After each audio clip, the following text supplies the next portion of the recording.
All right, guys, I'm here with my man, Gonzalo Corzo from Jacksonville, Florida. He's a beast in real estate. He's been doing it for a long time. If you don't know him, he's got plenty of podcasts and information all about himself. He's got a lot of content he puts out. So just watch some of that stuff because we're just gonna get right to the good stuff. So Gonzalo, in this market, a lot of things have changed, a lot of things going on in this marketplace. What are you doing right now to make sure you're successful in this market? So one of the things that I've done was I drastically cut my expenses, right? And that's a tough thing to do, but that's what the time demands. And in order to have a successful long run in this business, you gotta make the tough decisions. So I did that. And then right now, honestly, what I'm doing more of is fix and flipping. Nice. So that's a way for me to maximize the leads that I'm bringing in. I could make 10 to 15 wholesaling them. And when you could always count on that next deal, I would just do that. But now it's like I could just make 10 to 15, or I can make 30 to 40 flipping it. And since volume is down, I've actually been incorporating a lot more fix and flip in my business this year. So when you're doing fix and flip, are you having a certain criteria for those deals? Like what's your criteria, your perfect fix and flip property for you? Honestly, ideally, perfect fix and flip deal is a condo. Condos for me, I know that sounds weird, but condos for me are the most cookie cutter, so comps aren't questionable. And that's what I'm doing right now is deals that aren't questionable, right? If you have a 2-1 house and you're using a 3-2 comp to figure out your ARV, it's hard, right? And so, not saying you can't do those, but those aren't the deals that I'm buying. What I'm buying is what I have a guaranteed cookie cutter comp. Yep. And so my ideal one is like condos because it's the same floor plan. I don't got to worry about a roof. I just put in an offer today, won it because I came inside and seen because it was a condo, 800 square feet. You know, what's Are you wrong? Are you having to do extra due diligence because some condos have different restrictions with like ownerships and like deed restrictions and all that? 100%. Yep, Okay. yep. Cool, So cool. definitely need to dig into that. And you also don't want to be because of interest rates rising, if you're flipping a condo with a super high HOA fee, it also affects your buyer pool. Yeah. Because before, mortgages were super cheap, so a high HOA didn't affect the deal. Now, since mortgages are up, a high HOA will kill your buyer pool. So you got to be cautious about that too. Yeah. So are you now targeting a list and only pulling a list of condos, or are you still marketing everything? No. And just picking out the ones marketing to everything. You asked me my perfect ideal Yeah. right? But no, I'm flipping everything. So for wholesaling and when you get a good wholesaling rehab? and flipping. Gotcha. Correct. Okay. And I'm also buying from other wholesalers. So right now, in this market, I'm trying to focus on who's already trying to sell. And who is that? It's wholesalers. Wholesalers are trying to sell their deals, right? If I'm chasing sellers, I'm seeing that my conversions are getting worse because we have to talk to more people. And so if I just target wholesalers or deals that are on the MLS, they're actively trying to sell. So yes, I'm putting in a lot of offers to win them, but I can put in 50 offers in one day, right? Whereas opposed to my marketing, it takes me, a week to put in 50 offers, right? Yeah, I agree. So with our own company, we wholesale a lot. We're only keeping 2 to 3 deals a month from our own marketing. For creative finance deals in Orlando we can keep, or Florida that we can keep. But I buy still from other wholesalers because they have opportunities that I don't see, they get deals I don't see, and if I can get those deals, I'll gladly pay an assignment fee to them, whether it's 10K or 40K, it just depends, and as long as I get the deal that makes sense for me. So it's always great to go after those deals. I tell a lot of people who are rehabbers, they're like, oh, I want to start doing my own marketing. It's like, really, you just gotta find the better wholesalers, go find those guys, and then just make offers on everything. Because for us, everybody for wholesaling, they're trying to make the most money because they're spending a lot of money on marketing. And so if you're trying to push out a deal and you're like, I need to make 20K, and if nobody makes an offer, well then you reduce it, whatever, until you get an offer.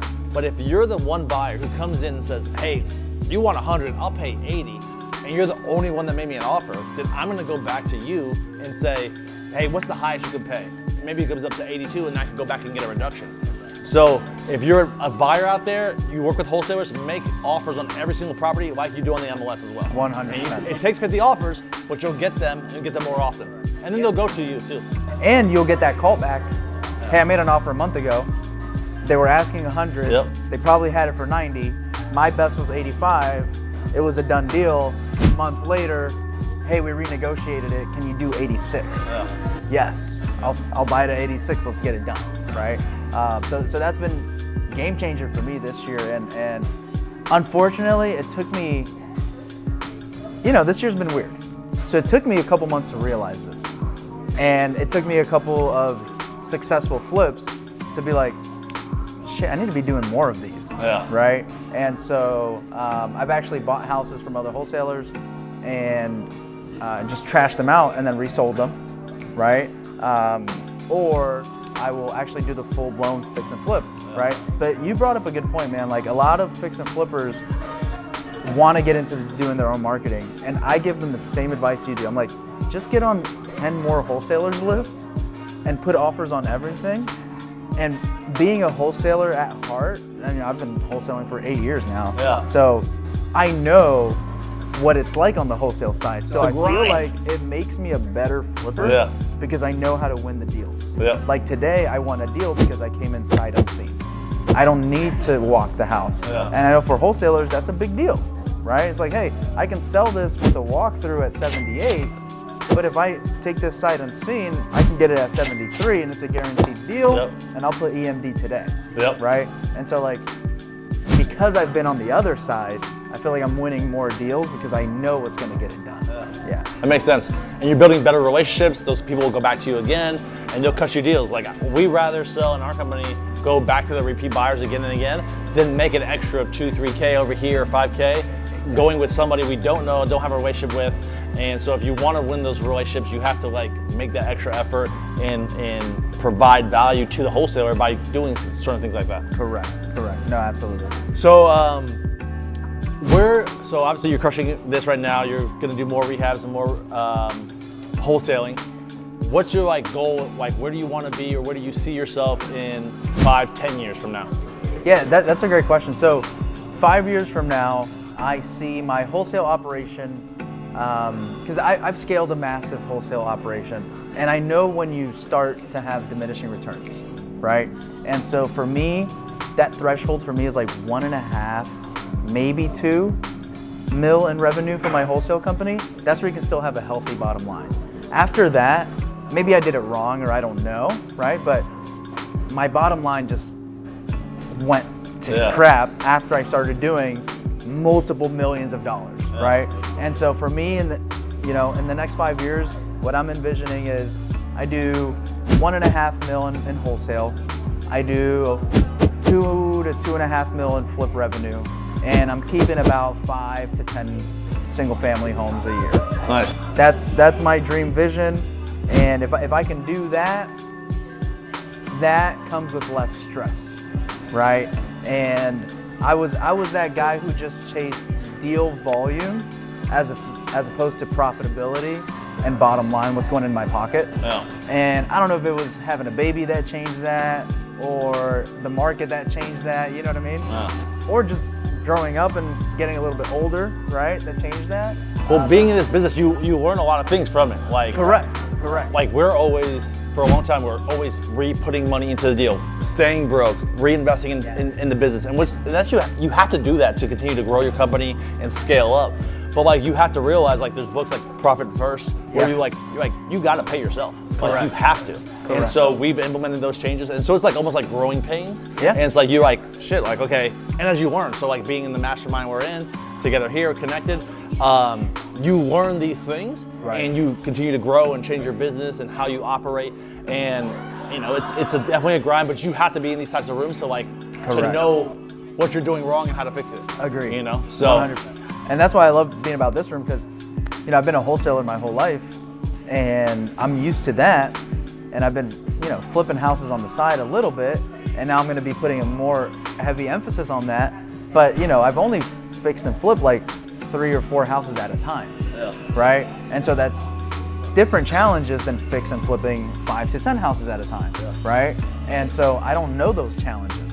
So like, my presentation is like, what do I not know about flipping at scale? Because I've flipped 2 to 4 houses at a time, and I know what that looks like. but I don't know what it looks like to flip 10, 15 houses at a time. And I get to not learn by experience and messing up. I get to throw that at a room full of people that have probably done it once or twice before, right? And can give me that, hey, when I was flipping 10 to 15 houses, this is what I wish I would have done. This is what I promise you shouldn't do. And this is what you need to do more of, right? And so that's what I love about being in groups like this. And, For sure. And not having to live through the pain, right? Especially as a young guy, my goal is to decrease the amount of time that it takes me to reach my goals. And the way you do that is by learning from other people's experiences. And so for me, these rooms that I've been in since I've been like 19 years old have drastically changed my life. 100%. And you think you have it figured out, and then you don't. Get hit in the face. You get hit in the face, you fall down, you come back to the group. Guys, I know you gave me this advice last time and I didn't really implement it because I thought I could do it a different way, and you were right, and how should I do it again this time, right? Yeah. 100%. And so, you know, obviously you're gonna implement what you're learning, what you're doing, and continue to scale up. And so if you see yourself in 5-10 years accomplishing everything you accomplished, is there anything in life that you see yourself wanting to do, or that's outside of real estate? Like if you retire, you have your assets, you have your cash flow, you have your financial freedom. Is there anything that like you're passionate about that you see that you want to do in the future? That's a good question, man. I've always been passionate about like uplifting the next generation, right? And I'm very deep into politics, right? I'm a very political guy. I like to watch the debates and the different parties and stuff like that. And I feel like the younger generation is not well taken care of, right? And you know, again, like I said, I just had a baby, right, 8 months ago. And so it's like, now I'm thinking different. Oh. And so, and also I got in the game when I was 19. And now, right, nowadays I feel like everybody's 19. But when I was doing it 8 years ago at 19, I was the only 19-year-old doing it, right? And so I feel like that's like a calling because I went through it at a young age, and I just resonate. Like I was just talking to somebody earlier, and they were like, yo, my kid's 18, I'm trying to get him in the game. I'm like, bro, I got in it when I was 18, 19, like I'll talk to them, and I know how to resonate because I did it at that age, right? It's not like some 40-year-old dude telling you, yeah, you can do this in your teens, right? It's like, I went through it, right? And so I feel like something like that, I've been a big believer of like uplifting the next generation. I don't know what that looks like, but that I feel is like my natural calling. I feel that you're already doing some of that with having your own group, a local meetup, right? You still do that? Correct. Yep. All right, cool, in Jacksonville. So if you're in Jacksonville, make sure you check out Gonzalo. Where else can they find you, Gonzalo, if they want to connect with you and you know, do deals with you, bring you deals? Yeah, definitely. I'm definitely doing a big buy campaign from other investors, other wholesalers. So, you know, I'm on Instagram, Real Gonzalo Corzo. Add me on Facebook, Gonzalo Corzo. But you can go to my YouTube channel, it's the Cash Geeks Network. And that's the name of my podcast. I'm on iTunes, Spotify. I do it live every single Tuesday. I've had Alex before, and I'm going to have him again, hopefully, right, soon. Yeah. And so, yeah, man, you know, the podcast and the branding for me, it's just my way to give back and then receive back. Right? I pour information out there and I get deals and partnerships and opportunities from it. And so that's the dream. 100%. Right? I love it. That's the best part about it. You help other people win, and then they come back and give you, you know, opportunities to work with them, partner with them. And that's 100%. It always comes around for you. So we're going to dive. We always try to give and deliver as much value, and Gonzalo does that in Jacksonville. So make sure you connect with him, subscribe. You guys, make sure you subscribe to this channel. Make sure you hit the bell and follow us. So make sure you get notifications of all our content we're delivering for you. So we'll see you in the next one.